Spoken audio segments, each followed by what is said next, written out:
איך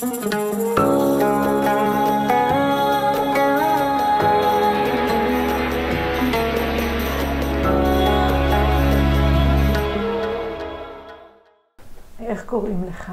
אליהו פרץ. ואיפה נולדת? נולדתי בקזבלנקה במרוקו, כן, בשנת 1941. כן.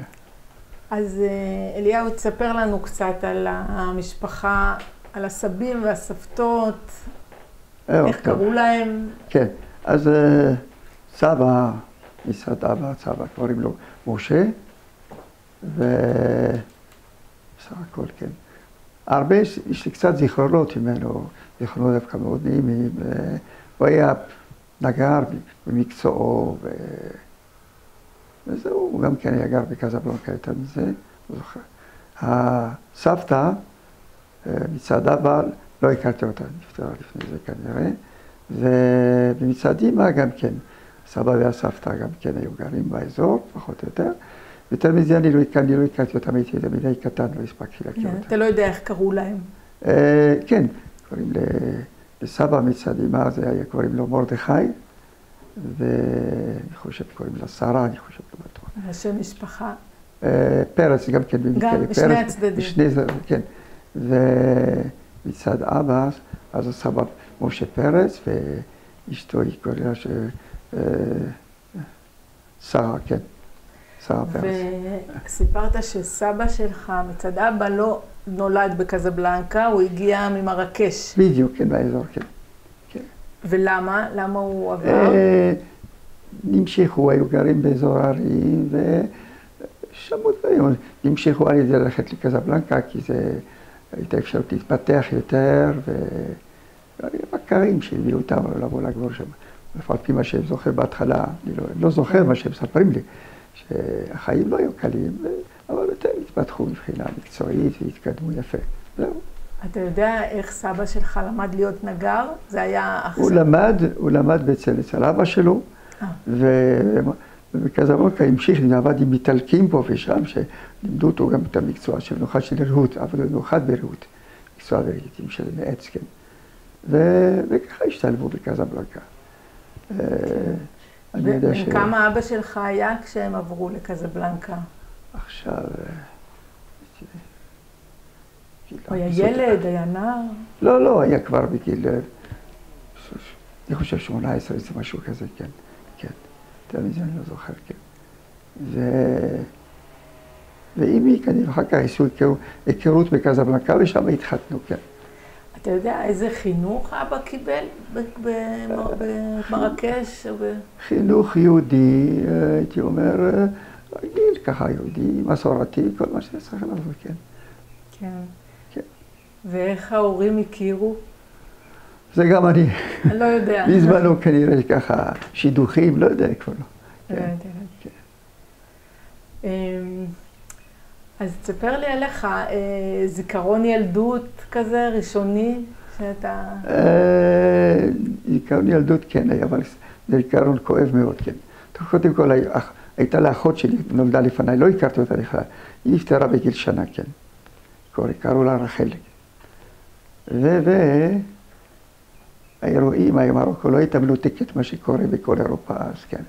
מלחמת העולם השנייה, אז כמובן הגרמנים הגיעו עד למרוקו, ואז צריכים לעשות רשימות של יהודים, גם כמו שעשו בכל מקום. הגרמנים פיזית הגיעו למרוקו? היו להם נציגים שלהם, וגם הצרפתים שיתפו פעולה בצורה גדולה מאוד, כן. במיוחד כלפי יהודים, כבר התחילו להרגיש שמחפשים את היהודים בכל מקום, כן. טוב, רשימות פה ושם של יהודים, מה שמספרים לי ההורים בסך הכל המלך הבהיר מאוד לגרמנים שאין לכם להתעסק עם יהודים, היהודים הם שייכים לי, וזהו זה. זה, הייתי אומר, הנקודה החיובית של המוסלמים בכל העולם, ממש מרוקו, זה היה המלך אמר פירוש, היהודים אתם לא נוגעים בהם. טוב, אנטישמיות השתוללה לפי שהבנתי, והייתי קטן בגיל שנה בערך, אירוע ככה, אמי לקחה אותי בעגלה אצל אבא בחנות שלו. וכנראה כבר התחילו הפגזות, האמריקאים התקרבו לזה, והיו, היה מה שנקרא פיצוצים, כל מיני דברים כאלה, והייתי בעגלה, וכנראה, אמי סיפרה לי, אני לא זוכר שום דבר, שפשוט מאוד רסיסים שפגעו לי ושרפו לי פה חלק מהראש, וזה בסדר, אחר כך התרפא וזה, אני לא זוכר הרבה, אבל ההורים התחילו אחר כך לחנך אותי ככה, לשמור עליי שלא יקרה וזה, כי קרה מה שקרה וזהו, אבל בסך הכל הצילו אותי וזהו, החיים המשיכו. אז בעצם היית הגדול בבית. הגדול, כן. כמה אחים יש לך? כן, היינו 7, עכשיו יש לי אחות שהיא גרה בקריית ארבע, ויש לי עוד 2 אחיות, אחת גרה ברמת גן ואחת גרה בתל אביב, ואחים, יש לי אח שהוא עכשיו גר בתל אביב גם כן, ואח שהוא גר עכשיו בדרום, כן, העיר שהכי הופגזה קשות מאוד, כן, שבתחיל לרוקן, ואשקלון זהו. כבר כמה שנים, אבל הייתי תקופה גר לפני זה בקריית ארבע, כאלה שם. והאח האחרון שהוא גר בכפר סבא, זהו. אז אתה הגדול. כן. אפשר לבקש לך להוריד את המשקפיים? אין בעיה, לא פרובלם. מבחינה הזאת, כן, זהו. וזהו. לאן שולחים ילד בקזבלנקה? מתי שולחים אותו לגן, לבית ספר? עכשיו, במרוקו שלחו אותי לבית ספר של אליאנס בזמנו, כן? וגם תלמוד תורה, שני ביחד. זה 2 מוסדות נפרדים? כן, נפרדים, אבל פשוט בוא נגיד בחופש בשבוע ביום ראשון הולכים לקהילה שם קצת, ואת הלימודים רגילים היו בית ספר של אליאנס בקזבלנקה. בצרפתית, כמו השפה הייתה צרפתית, כן. וזהו, גם מי הלך, גם אחותי הגדולה הייתה, נולדה ב-43, כן. ואחי צעיר יותר, נולד ב-47, כן. ואחר כך הרים לאט לאט. מה שכן, לאור כל האירועים, אז הייתה השפעה עכשיו התחילו להגיש שיש מדינת היהודים מתחילה לקום וזה, אז אבא שלי היה אז לבוא לארץ בארץ ישראל, אז אני זוכר שעלינו ב-49, בהורים, הייתי עוד ילד בגיל כמה, 49, כן, 8 שנים, 7-8 שנים. וזה לא הצליח, העלייה הזאת לא הצליחה טוב, כי עדיין לא היה משהו בנוי בצורה רצינית. ההורים לא כל כך השתלבו יפה. לאיפה הגעתם בארץ? היינו, ואני זוכר שבשבילי הייתה חוויה מאוד נחמדה, כאילו הייתי בחופש. כן. כן, זה היינו ליד חדרה שם, באוהל, ומסתובבים, משחקים בחוץ כל הזמן, ומשתוללים. זיכרונות כאלה חמודים, אבל לגבי ההורים זה היה, לא הייתה רגיל שהיו בכל זאת מעמד מסוים, ושם זרוקים ככה. טוב. להשתלבות לא הייתה עד רצינית, חזרו למרוקו. די מהר חזרו למרוקו? לא, אחרי כמה חודשים, 6 חודשים, משהו כזה, כן. חזרו למרוקו, וסופית, לסכם, עלינו ב-55. כן. סופית זה עלייה. אז רק עוד נשאר שם רגע, בבית אתם דיברתם גם צרפתית? כן, כן, הוא בנה, הוא אחר כך קנה בית אחר בקזבלנקה, ופתח גם את העסק שלו שם, נגריה שהתקדמה דווקא מאוד יפה, ועבד עם הקהילה הצרפתית וזה שם. בעצם נשאר להורים טעם מר כזה מהעלייה ההיא? זה לא היה, לא הייתה, בוא נגיד, לא הצטרכו להשתלב בכלל, כן, התקופה הייתה כמו שהייתה וזהו. כל מיני דברים היו רגילים להם ופתאום מנותקים, באיזה מקום כזה, ואין קשר. בעצם הם חזרו למקום שלהם. בדיוק, למקום שלהם, והתחילו מחדש, התחילו את החיים שלהם, החיים התקדמו, מאוד יפה, בחילה כלכלית, הכל זה הלך בסדר גמור.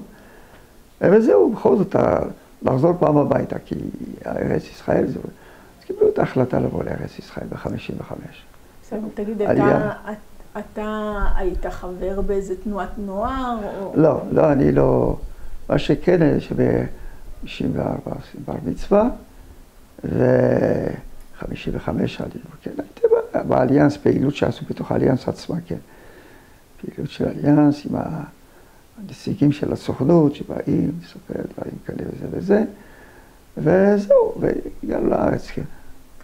אתה זוכר את ההכנות לעלייה, את הדיבורים? ההכנות לעלייה היו הכנות, כן, הייתה לו גריה ענקית, אז היו צריכים להפעיל את הארגזים, הכין שם הכל מעץ, עבדו ימים ולילות וזה. והיה הרבה מתח באוויר, בגיל כזה, 13 כבר חיים, אנחנו חיים עם השכנים שלנו, כולם צרפתים וזה, לא יהודים דווקא וכולם, וזה, מה אתם אוכלים וזה. אז בתור ילד עוד היית משחקים, זה... הולכים לארץ. אני רוצה לשאול אותך עוד לפני שנגיע לעלייה. כן. על החיים עצמם במרוקו, אתם חייתם בשכונה יהודית? לא, זהו, אז לא היה בדיוק, היו שכונות שערבים ויהודים גר ביחד, ושכונות שמבודדים, יותר קרובים יותר לצרפתים. אז ההורים שלהם בכמונה של יותר לצרפתים, אבל היה קהילה יהודית קטנה יחסית, כן, באזור שלנו. אז זה בית כנסת כמובן, היה כל מה שצריך פחות או יותר, וזהו. כן. אבל חיים בעולם, לא, בעולם שכולו הייתי מסביבנו, עולם גוי, אין מה לעשות, זהו. אבל הקהילה היהודית נשמרה טוב מאוד, הכל נשמר, זה לא... הרי כיבדו מאוד יפה את כל ה... לא היו בעיות ליהודים של אנטישמים. היה קשר, כאילו היו נגיד להורים חברים? חברים, בטח משמע. מהגויים, כאילו... לא, מהגויים כן, קצת ככה, יחסים של שכנות. אבל יהודים אחרים שבאים, הולכים אליהם, באים אלינו, כן. זוכרת אבא קורא עיתון, העיתון המקומי או עיתון יהודי? היו עיתונים יהודים כמעט לא היה שום דבר. עיתון מקומי בצרפתית, כן, היו קוראים שני עיתונים מקומיים, כן. וכמובן, היה להם חדשות על מה שקורה בארץ, דרך נציגי הסוכנות שבאו, וזה פשוט שלהם, טוב.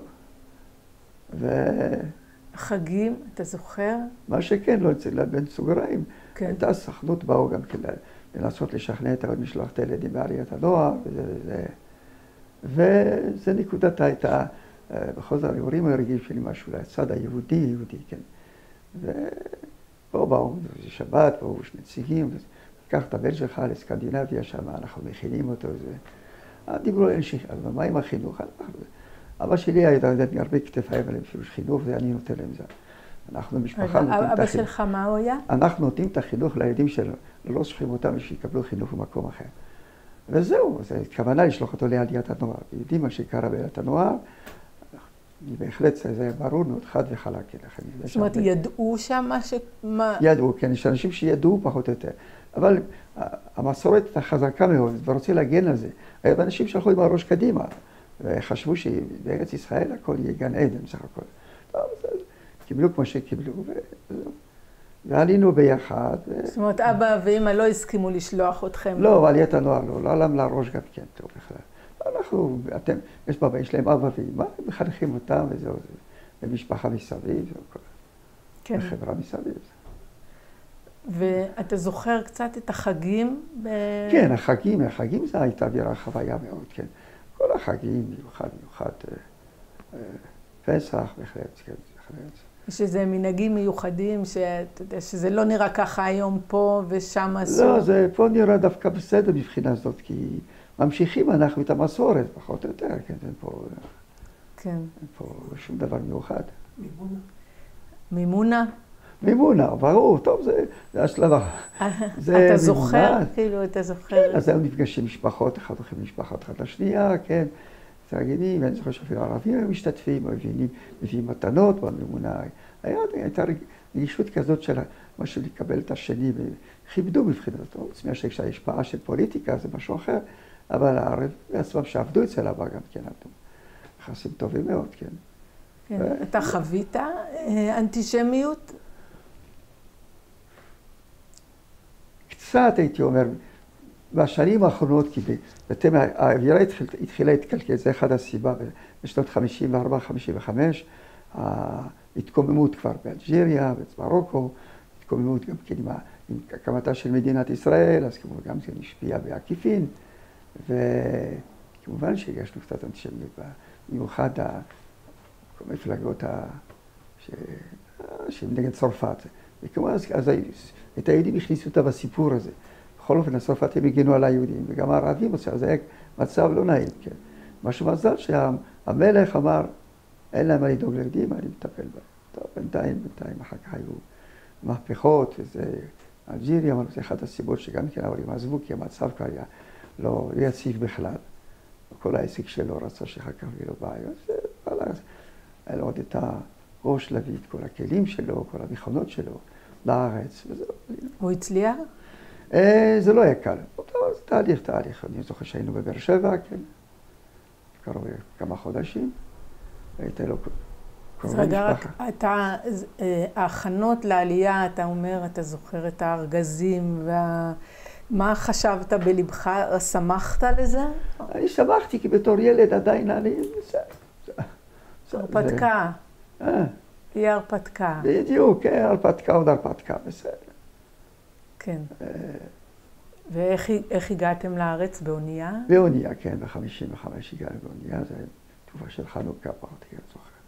ישר לארץ או לא, דרך צרפת? לא, אבל אני בצרפת, במרסיי, ואחר כך לחיפה, כן. וזה היה עלייה חשאית או... לא, אז כבר לא היה חשאית, לא, רבה שלי לא עשה חשאי, הכל מסודר בסדר גמור, כן.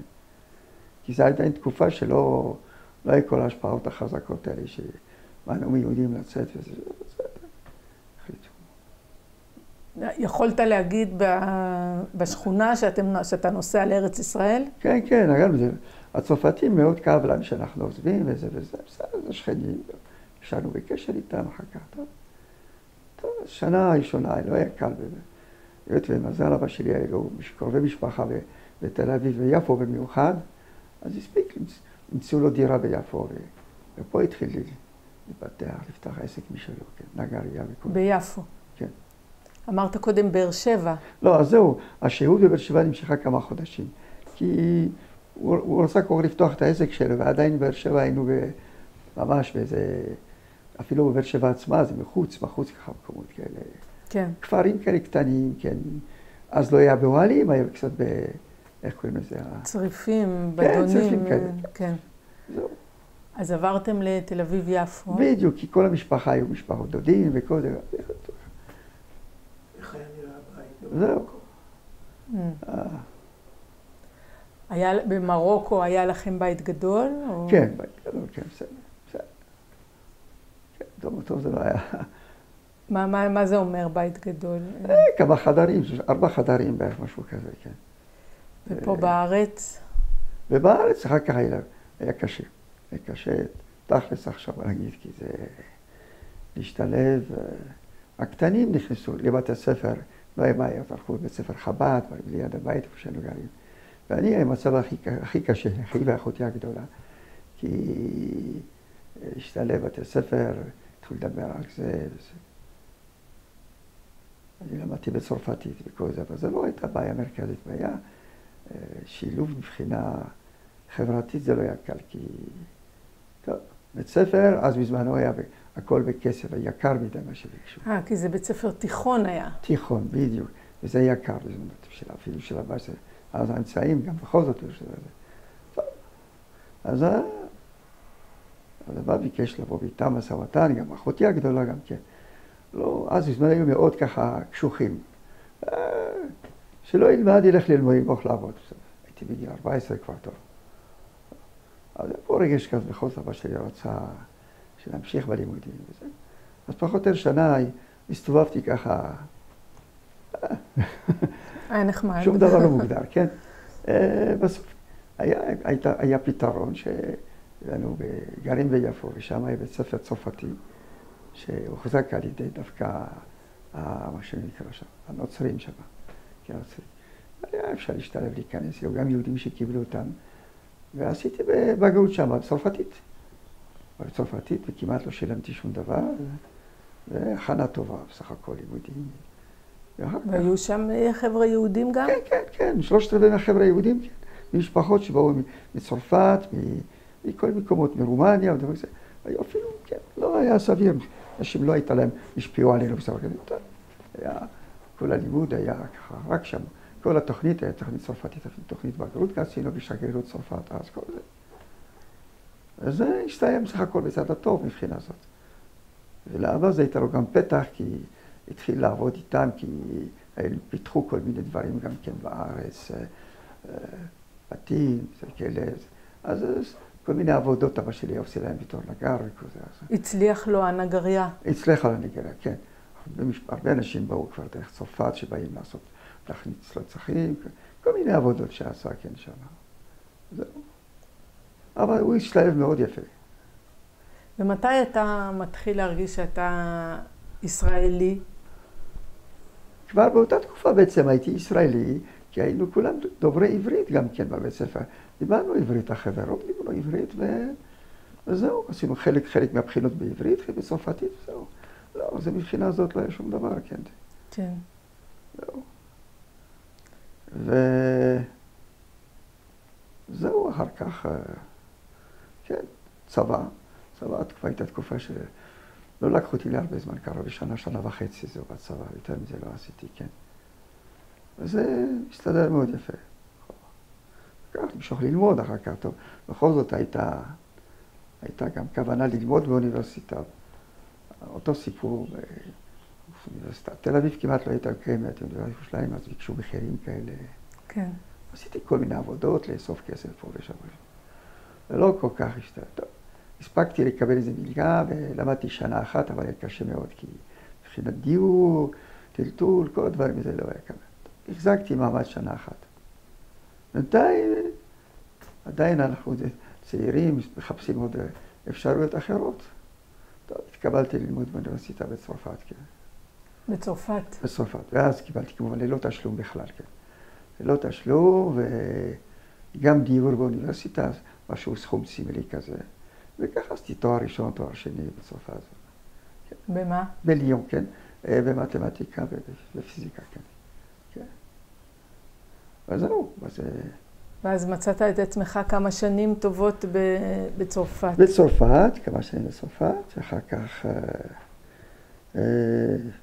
עשיתי השתלמויות בשוויץ. השתלמויות בשוויץ, כי היה קרוב מאוד, ז'נבה קרובה לליון.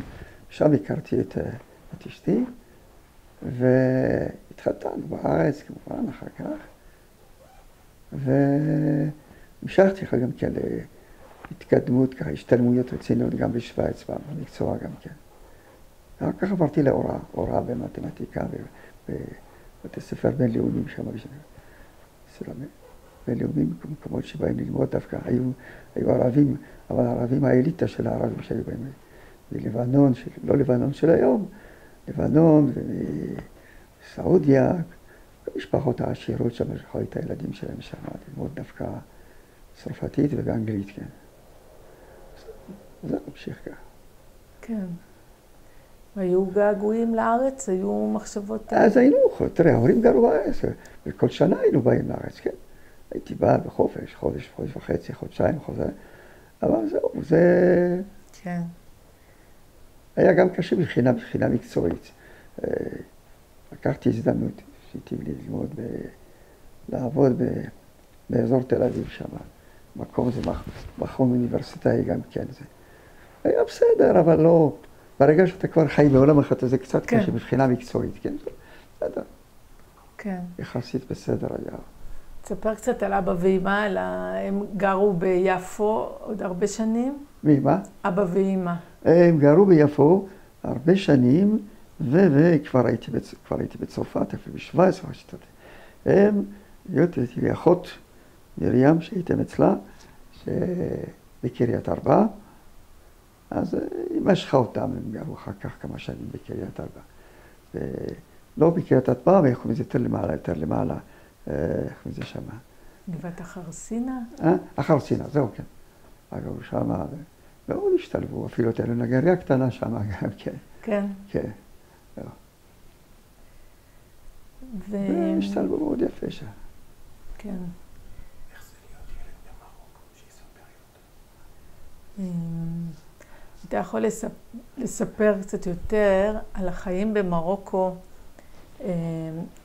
איך ביליתם, מה עושה ילד במרוקו אחרי שעות הלימודים, או... משחקים. בשכונה היו משחקים, אפילו ילדים לא יודעים דווקא, משחקים ביחד, כל משחקים של ילדים, אבל פעילות פעילות יחידה שנדמה לי פעם בשבוע שהולכים לקהילה שם, את הפעילות יהודית של חצי יום. וגם, הייתי אומר, באליאנס הייתה גם פעילות משולבת יהודית, גם כן, לא דווקא רק פעילות בזמן החגים, היו עושים כל מיני פעילויות לילדים.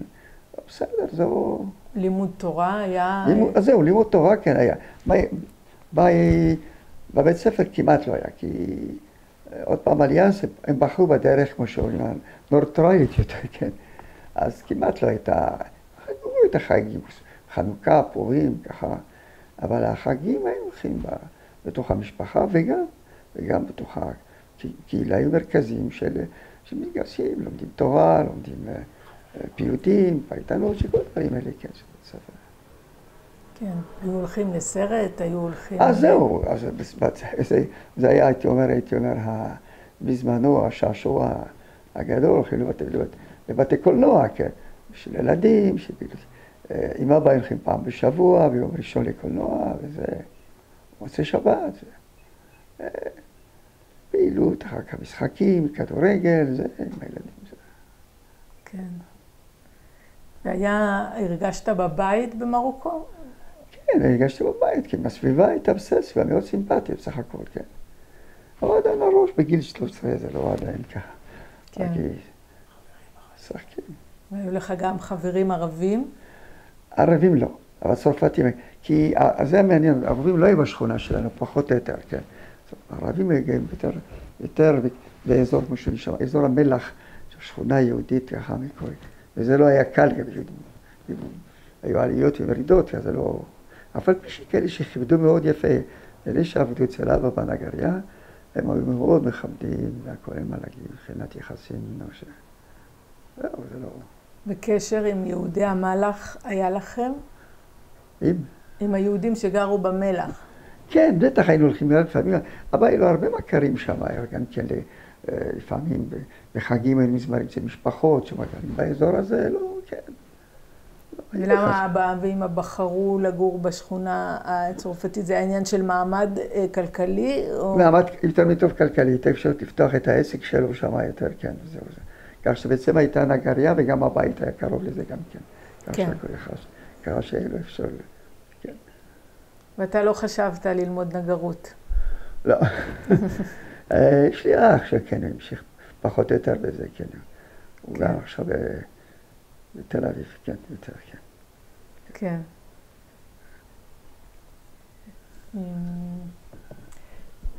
והיו הרבה דיבורים על הקליטה של יהודי מרוקו. אתה הרגשת משהו מזה? אני הרגשתי, בגלל שמההתחלה אני ראיתי את הסיפור שלא כל כך עזרו שנשתלב בלימודים, דברים כאלה. תלך לעבוד, תסתדר. זה היה... אוקיי, זה לא... לא התאמצו עליך. לא התאמצו, זה עם בעיות אחרות בזמנו טוב, זה לא... כן, ההורים הרגישו את זה. ההורים הרגישו, אחרי שפתח את המגריה שלו ביפו, הם באים אליו, מחפשים לדבר איתו ביידיש, ולא תבין יידיש פה ושם, סליחה, טעינו, זה דברים כאלה תגובות. הם הרגישו, כי בתוך מבוגרים זה לא, אלא הם כאילו מרגיש כאילו מין השפלה כזאת, בכל זאת, היה לו עסק במרוקו שלו, ומכבדים אותו, ופה... אף על פי שבסוגריים צריך להזכיר גם, שלפני שפתח העסק שלו, הוא כל כך היה רצון לעבוד. אז לא היה לו עוד עסק פה ושם, היה לו כל המכונות שלו הביא זה. והתחיל לעבוד, צריך לפרנס את המשפחה. תראה איזה עבודה בתל אביב בזמנו, כן. בתל אביב צפון, אצל נגריה שם, נגריה ענק. וזה אני זוכר תמיד, אבל שלום, היה לו את הכבוד שלו בכל זאת. זה מעבד כמו סוס בעצם, זה ב6:30 בבוקר, זה בחוזר ב7 בערב, 8 בערב. ועייף, אבל לא אף פעם לא התלונן. רואים שזה ככה העיק לו, כן, זה לא קשר, כן. כשהוא עבד בנגריה אחרת. כן, העיק לו, כי זה הוא לא היה בעל הבית, והפכו ממנו, הוא ספר שהוא היה כאילו סבל, סוחב קרשים על הגב שלו וזה וזה. היה כבד שהוא היה רגיל את העניינים שלו, והחזיק, אבל אף פעם לא התלונן, כי היה צריך לפרנס את המשפחה. אני זוכר שיש לי אח שנולד, האחרון נולד דווקא בארץ, כן, זה מאיר, זה שהוא עכשיו. הוא גם כי התעסק בנגרות יותר מאוחר. זוכר שעשינו את הברית מילה שלו פה, שם ביפו, והוא רצה להמשיך, המשיך אחרי אבא שלו. לא לקח את כל העסק, אבל היה עוזר לו, פה ושם. אז איך אבא הצליח בסוף לפתוח? הצליח, ברוך השם, לפתוח טוב מאוד. ותראה, לאט לאט אנשים באו, אנשים מדברים, ואחר כך היה הצרפתים והנוצרים האלה, הם ממש עזרו לו, כמו שיכול להתפתח, הביאו כל מיני עבודות לעשות, לסידור ארונות, לסידור זה, כל מה שצריך לזה. אז כל דבר זה חיזק אותו מבחינה הזאת. כן. וזהו, בסך הכל הוא. מכיר את ההלוואה, השתלב מאוד יפה, פתח את הנגריה הקטנה הזאת, עזר במיוחד שם בתיקונים, כי אנשים אין להם עונה בקריית ההלוואה, כל דברים קטנים פה ושם. אבל שלו זה תעסוקה בכל זאת. מה שחשוב, אתה אומר, אני הולך לגר בעיר אבות, כן, זה בשבילו. אברהם זה בשבילו, כן. וזהו. כשאתה מגדיר את עצמך, אתה אומר, אני מרוקאי, אני ישראלי. אני אומר, כן, אני לא עושה את הנקודה הזאת, אני פשוט משתלב, כן, ממוצאי ממרוקו, ואני מאוד גאה שהייתי במרוקו, שגדלתי במרוקו, וזהו, כי זה בעצם אפשר לי גם כן, דרך זה הספקתי להגיע לצרפת גם כן, בעקיפין. כשקיבלתי ללמוד מגילה, תואר שני, ואחר כך הציעו לי אפילו לעשות, אני זוכר שהייתי בארץ, בעצם עלינו, הייתי, איזה קטע שלו, התחתנו בארץ, ואחר כך חזרנו לשוויץ, וחזרנו להמשיך לעבודה, ועשו ניסיון של עלייה אשתי ואני לארץ, כן. ואז ההורים היו גרים עדיין ביפו פה ושם. עלינו, טוב, היינו עדיין צעירים, ככה וזה, ולא עוד לא היו ילדים, וגרנו בבת ים, כן. ובסדר, התחלנו. אשתי גם קמצה עבודה, היא עבדה אפילו במשרד לעורכי דין, כי ידעה שפות גרמנית ואנגלית וצרפתית, כן, בתל אביב, כן. ואני התחלתי לעבוד גם כן במשרה והוראה, במכון שם בצפון תל אביב. אבל עדיין לא, הקרקע עדיין לא הייתה מאוד ככה, לא היה עדיין מספיק בנוי, את הקשר עם השפה וכל זה, מבחינת התפתחות היה כנראה יותר טוב לחזור אף על פי שהיה לי קשר דרך אגב, גם עם השגרירות צרפת פה בתל אביב. ואז אני זוכר שפעם היה הנספח הצבאי של העצמה, בא אלינו הביתה, לא הבנתי, לא הייתי בבית עם אשתי, הוא רוצה לראות אותך, בסדר. אחרת הלכתי לפגוש אותו בשגרירות, יש לו בן שהוא לומד באוניברסיטה בצרפת, צריך חיזוק במתמטיקה פה ושם. אז הייתי נותן אצלו הביתה, פעמיים בשבוע היה בא אליי, הייתי אצלו פה ושם. ואחר כך רצה להמליץ עליי שאני אקבל מלגה גדולה, ואני אמשיך לדוקטורט בצרפת. לא, הייתה לי אופציה הזאת וגם בשוויץ, בסוף הלכתי לשוויץ. ככה זה התגלגלו את דברים, זה. כן. וזהו. ונולד לנו הבן, יש לנו פה הבן, בן יחיד, הוא נולד בארץ, כן. יש לנו 6 נכדים, כן. זהו. כן. לאט לאט, כן, סליחה. יש איזה מסר שהיית רוצה לומר לאנשים שיראו את הסרטון או לדורות הבאים? זה... נגמר? לא, אנחנו יכולים להמשיך, אם יש לך לא, עוד סיפור... בסדר. דורות הבאים, זה... יותר מתמיד היו, בכל שעה זה היה לנו הראש, עדיין לא כל כך... דורות הבאים זה הבית. בארץ ישראל זה הבית, זהו. יהודי היום זה, רואים את זה יותר מתמיד, כי... חיים. כאילו אנחנו כאילו... הייתה הכנה נפשית, כן. גם אשתי ואני היינו תקופה 4 שנים בארץ, לא היה מתקבל. אחר כך, בשנת 2010, הכנו שנה 2, התכוננו מאוד יפה לעלות לארץ. עם כל מה שאפשר לעשות, עם הזה שלנו, כל ה... במרוקו? לא, בשוויץ, כן. בשוויץ... כשהייתם במרוקו, איך דמיינתם את ישראל? מה ידעתם? תראה, אני זוכר ארץ ישראל זה ארץ ישראל. דמיונות הזה שפה, זה המקום שיהודים יכולים לחיות בו, וזה, ופחות שומעים את הערבים, במיוחד. תגיד, בתור ילד זוכר, גם במרוקו, זה סיפור, דוד אח של אבא זכרו לברכה, שהיה צעיר, מחזיר אותי הביתה, ופעמים מקבלים אבנים גם כן. זהו. הערבים זורקים אבנים, איזה אזורים שפתאום התחילו להשתולל לי, שומעים שיש יהודים בישראל, שיש מדינה יהודית, אז הדברים האלה, ספק. אז כנראה שלא הסתכלתי על זה בצורה מאוד ככה, חוויית, זאת מציאות, כן. מה דמיינת שישראל תהיה? איך חשבת? חשבתי, מדינה של העם היהודי, קודם כל, ושתהיה יהודית גם כן. איך זה נראה במדבר? מה? איך זה נראה מדבר, או כמו קזבלנקה? לא, זה לא. בטח מדבר גם כן, אבל לא, ידענו שזה ארץ שתתפתח, אנשים פה עובדים ובונים את המדינה, וזה לא. פשוט, אחד הדברים שאני עכשיו מרגיש את זה יותר עכשיו, אני מרגיש את זה יותר כי בעיה שפוליטיקה נכנסה לכל הסיפורים, זה כואב מאוד כל זה שהמדינה סובלת מדברים האלה. אני תמיד האמנתי בדבר אחד, אני גייתי אצל הגויים שנים רבות, חייתי איתם, כיבדו אותי בתור יהודי, כן, שבת שלום, אפילו גויים. ופה קצת כואב, זו נקודה שהיא הבעיה היהודית פה. הטירוף הזה, ואני חושב, סלחי, בשנה האחרונה זה קרה מאוד מאוד כואב מה שקרה. הגענו למצב של שנאת חינם, של שנאת מיותרת. לא הבנתי, קשה לנו להבין את זה. שנאה למה בפוליטיקה. זה מזעזע את הסיפור הזה כזה. דתיים, לא דתיים. אחד לכבד את השני, לחיות, אנשים באים לחיות במדינה יהודית. אל תהיה חרדי, אל תהיה זה. אבל לדעת שאתה פה, זכותך היחידה של תורת ישראל, זה העיקר שלנו פה. זו הזכות. אנחנו יכולים לעמוד מול הערבים מסביבנו. אם אנחנו מחפשים להיות כמדינות אירופה, אז אנחנו נאכל אותה. ולאט לאט זה השפעה. אנחנו חיינו באירופה, גם אירופה טובעת ממש בגדול, נחנקת מהאסלאם הרדיקלי. ויודעים, כי השורשים, אין להם כבר שורשים, היהודים הולכים להתאבדות יהודית, שעדיין דתיים רובם באים לארץ. זה לא קל היום. המשפחה שלך במרוקו, יכולת להגיד שהם ציונים? הייתה תודעה ציונית?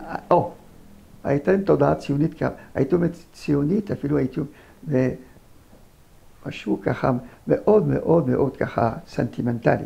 ארץ ישראל, אבות, ירושלים עיר הקודש, כל הדברים דיברו, זה דיבר להם כל הדברים האלה. אבל לא חשבו שבארץ ישראל יבואו ויצטרכו להתבייש וזה, אני זוכר שהיינו זוכר את זה. זה מצחיק, אבל שהייתי קטן בגיל. והארץ הגיע עם כיפה, ושיא כיפה שים אותה בכיס. ואפילו בגירוץ. כן, כי צוחקים עליך. זה היה בושה. היה בושה, כן. אבל זה חלק מהחינוך. לאט לאט התקרבתי, ראיתי את הילדים האלה שגדלו בקיבוצים, דברים כאלה. זה מזעזע אותך. אני חושב שלא מכירים שבאו הילדים שלהם, שלחו אותם דרך הסוכנות העלייה. זה קטסטרופה. הרבה יהודות, אין להם את הזהות האלמנטרית. יש לנו שנאה תאומית לדת היהודית. זה החינוך. אני אומר, זה העיקר, ואני מקווה שילמדו לאט לאט, יפתחו את העיניים. זה צריך להיות דתי, לא צריך להיות חרדי. לא לדעת שזה המקורות שלנו. אנחנו יכולים לעמוד מול העולם הערבי רק בתנאי שאנחנו שומרים על הסורת שלנו. זה הכי חשוב. בשביל מה אנחנו היינו פה? אחרת אין לו שום זכות על הארץ הזאת, שום זכות. אני באתי בכוח לפה לארץ. טוב. כי אנחנו לא קשורים. מתי אתה התחלת ללמוד יותר תורה? כאילו בחינוך שלך בעצם אליאנס והבית ספר הנוצרי וזה? שאלה טובה. ב-17 התחלנו ללמוד, כן. התחלנו ללמוד, כי היה מזל שלי הייתי הולך לבית כנסת של הקהילה החרדית, שם היה הרב שלסינגר אותה. גדול מאוד, התחלנו ללמוד גמרא וכאלה, ולאט לאט היו צעירים שבאים פה, וכשבאנו לארץ התחלנו כבר עם מוכנים לזה. אמרתי פה, באתי לארץ ישראל, ללמוד, עכשיו ללמוד וללמוד וללמוד, זה העיקר, זה הבסיס שלנו פה. ופה אז הכל מתפתח בצורה נורמלית, ללכת לבית כנסת נורמלית, להיות יהודי, הכל קשה, בלי, עם כל הסעיפים הקטנים, זה לא מפריע לי, אבל להאמין בזה ולהגיד שזה השורשים שלנו. זאת הזכות היחידה שלנו בארץ הזאת. זכות שלנו. להיות יהודי בארצנו. הלכת לבקר במרוקו עוד פעם? לא, אני לא הזדמן לי. אבל דווקא לפני לא לבנות, מה דיברנו על זה? בתוך סקרנות. עוד לא. אז עוד משהו? כשעזבתם את מרוקו, כן. זה היה כבר אחרי קום מדינת ישראל. כן, 50. היה כעס, למשל, למכור אבא שלך הצליח בקלות למכור את הבית, למכור את... הוא מכר בקלות. אז כן, כאילו, המצב שלו עדיין בזמנו, הוא עדיין צעיר, וזה דינמי, וזה. הוא הספיק למכור בבית. מבחינה כספית היה לו מצב שלו טוב, סך הכל. בפעם הראשונה, ב-49. לכן פה, פתאום ללכת לגור באוהל, לאמא במיוחד, בזמנו. באמת, איך היה המפגש? הגעתם מקזבלנקה, עיר גדולה, עיר נמל, פתאום... פתאום ככה, כן. אתה רואה חול מסביבך, הכל מסביב סביב חול. בתור ילד, אני חוויות, אני הסתובבתי, היה כיף, מה זה נקרא. אבל ההורים, התחלתי להרגיש שהם סובלים. אמא יושבת מה לתעשה, וזה, וזהו. אבא מסתובב כל יום, אלו תעסוקה, מה. דווקא בחרתם טוב, ויפו גם עיר נמל, כמו קזבלנקה. כן, כן, כן, כן. לא, מבחינה, זהו. ברוך השם. אז אולי אני אשאל אותך עוד פעם את השאלה שמסיימת את הרעיון.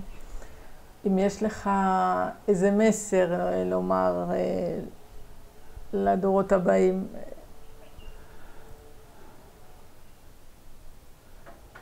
לדורות הבאים אני אומר לפעמים, יש לי חבר'ה בשוויץ שמתקשרים, תדעו שמאז שחזרנו, לא חזרנו לשוויץ, אפילו לטייל לו.